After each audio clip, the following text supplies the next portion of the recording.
27 to 32.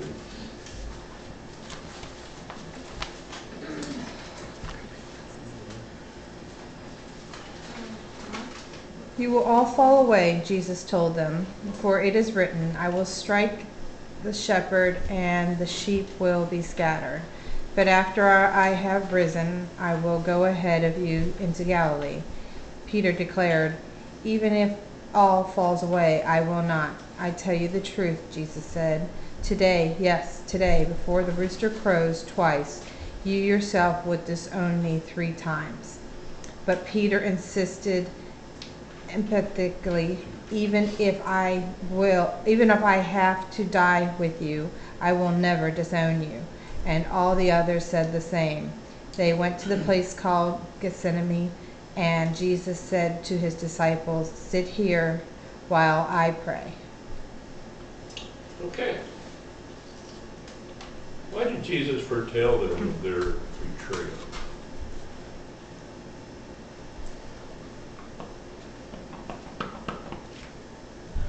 To show them that. Why would he do that? Why would he say, you guys are going to mess up? You're going to run like cowards. He didn't use those words. But why did he lay that on them? I mean, this is going to be a tough trip for the next 3 days. Why would he add that to their misery? Maybe so that when it happened, they could look back and say, and know he even knew him then. I mean, kind of a reconfirmation, maybe. Okay, I agree. What else? The clue is in 27. It is written. It is written. It was written, it was prophesied. It was another one of those 492 prophecies that Jesus was going to fulfill. And he wanted them to understand that he already knew that they were going to fail. And yet, he didn't dismiss them. He didn't chastise them.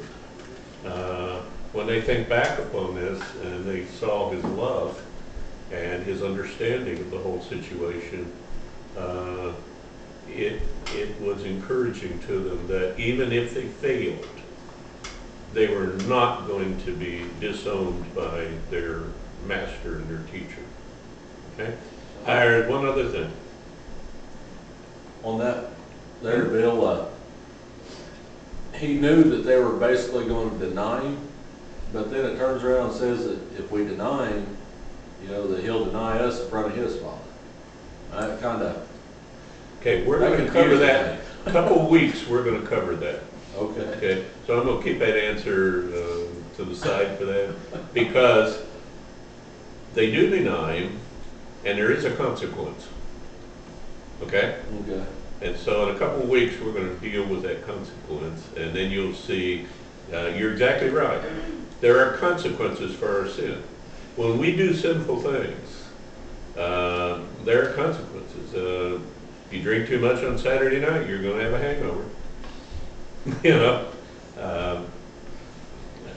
A lot of people were promiscuous in the 60s and they died of AIDS. There are consequences for our sins. And there are consequences for this too. And you're going to see that you're right and how Jesus handles it later on. Okay.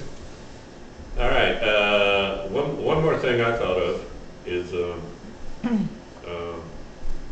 he wanted them to know that they were going to fail and that he was not going to disown them. I remember when my daughters went to college, both of them went to really tough Christian schools. And they went to Springs Valley for preparation for that.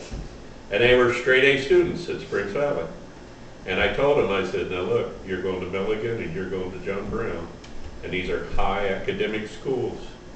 And you're used to getting straight A's, but I am not going to be disappointed in you if you get B's at John Brown. I said, That's like getting A pluses at Springs Valley. So they went off to school and got straight A's. And I never heard the end of it. I am still not hearing the end of it. You didn't have any confidence in it. Well, that wasn't what I had confidence. My daughters were going to get diplomas from these schools, or I'd have never spent the money. But I just didn't want them to think that the first time they got a B, the whole world was going to come to an end. I wanted them to know that I was still going to love them, and that B's at John Brown are worth, well, C's at John Brown are worth A's at Springs Valley. But they went off to John Brown in Milligan and came back with 4.0s, both of them. So both schools put them on probation the first semester, and they had to have a tutor, even though they were 3.999 and 3.998 at Springs Valley. And I asked them, I said, why? Because I had to pay for the tutor. And I said, I got 2 salutatorians here, but grade A averages. Why am I paying for a tutor? Said, well, do you know the academic rating of the high school they went to? And I didn't know high schools were even academically rated. D plus. D plus. Back then, I don't know what it is. But why did God have it happen?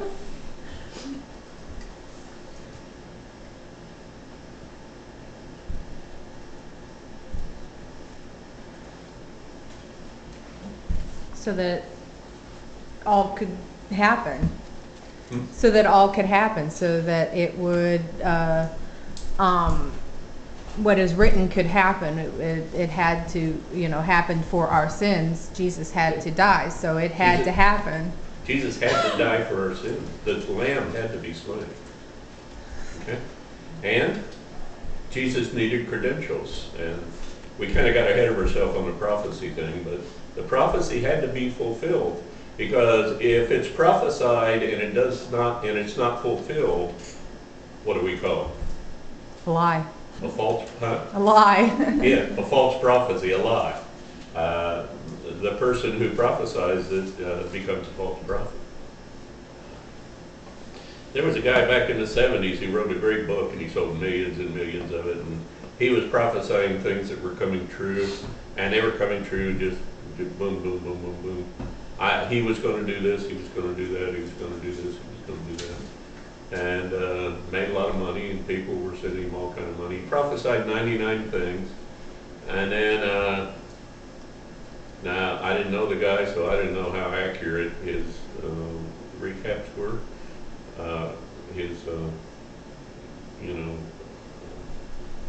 He was saying, I prophesied this and it happened just like this, and he had this list of 99 things.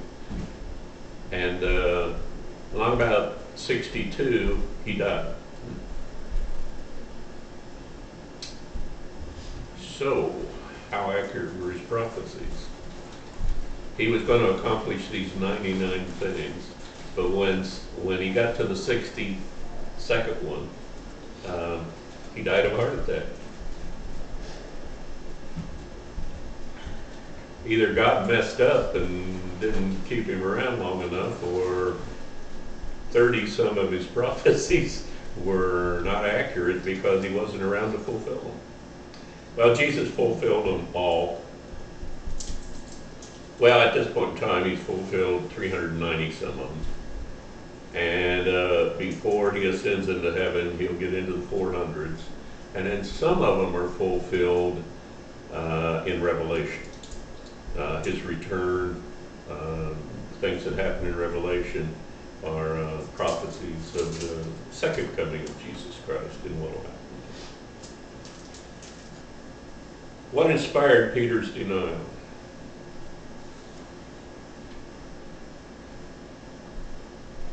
Jesus said, you're going to deny me 3 times, and Peter said, even if all fall away, I will not do it.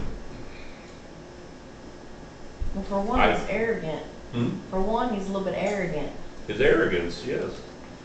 You know, how many times has he been chastised up to this point by Jesus, and he's still pounding his fist on the table and saying, that's not true, I'm not going to do that?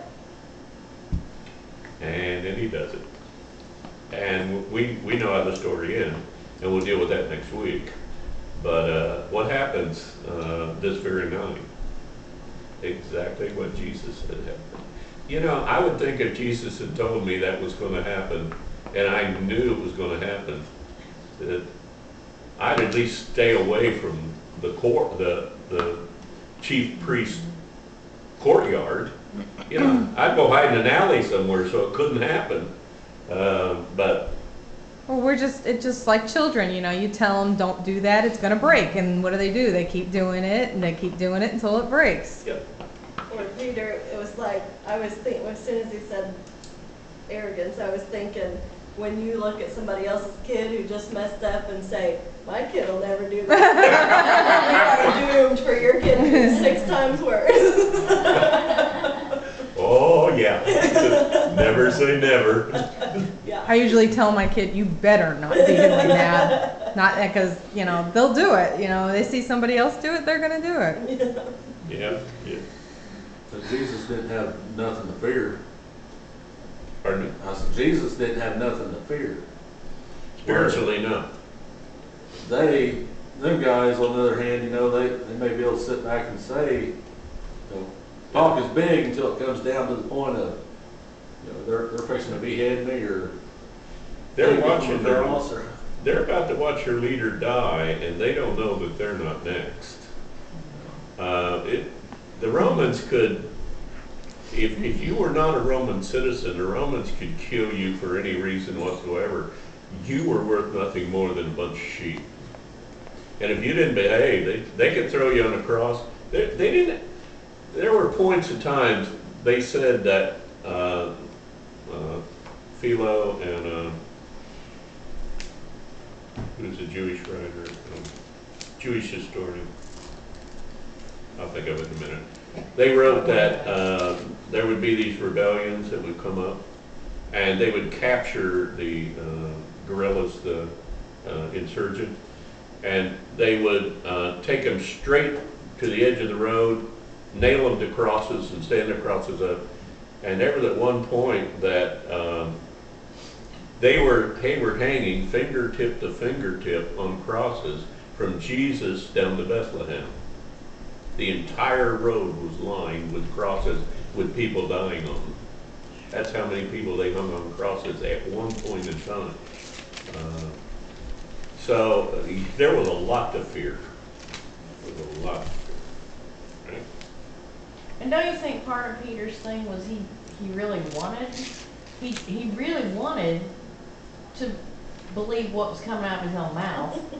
You know, that he wanted to believe he loved Jesus that much and he'd be that strong. I don't think he could get his mind around it till he was in. Oh, I don't know. Do we ever find ourselves saying things that we wish we hadn't said? You know, making claims we would, glad my kid will never do that. And then we end up living with the consequences. Don't we? Yeah. But Peter was one of those alpha personality, I don't know, John Wayne. He was a John Wayne of Israel. You know, he wasn't herding cattle, but he was a fisherman, and that job was dangerous. It took a strong,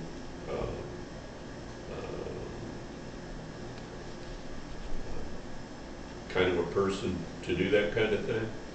And his life, every time we went out on the Sea of Galilee, imagine the boats they were in.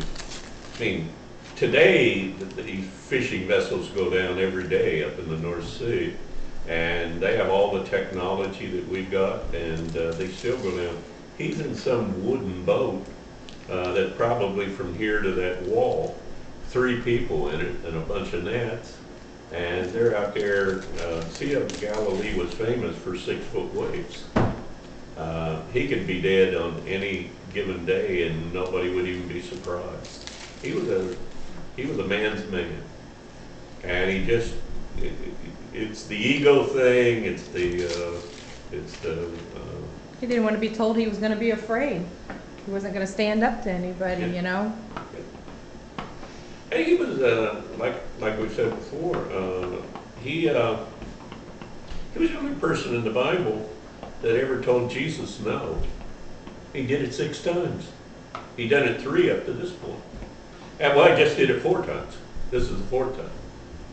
He keeps telling Jesus, no, that's not going to happen. And Jesus just, Jesus didn't argue with him. He just went into the garden.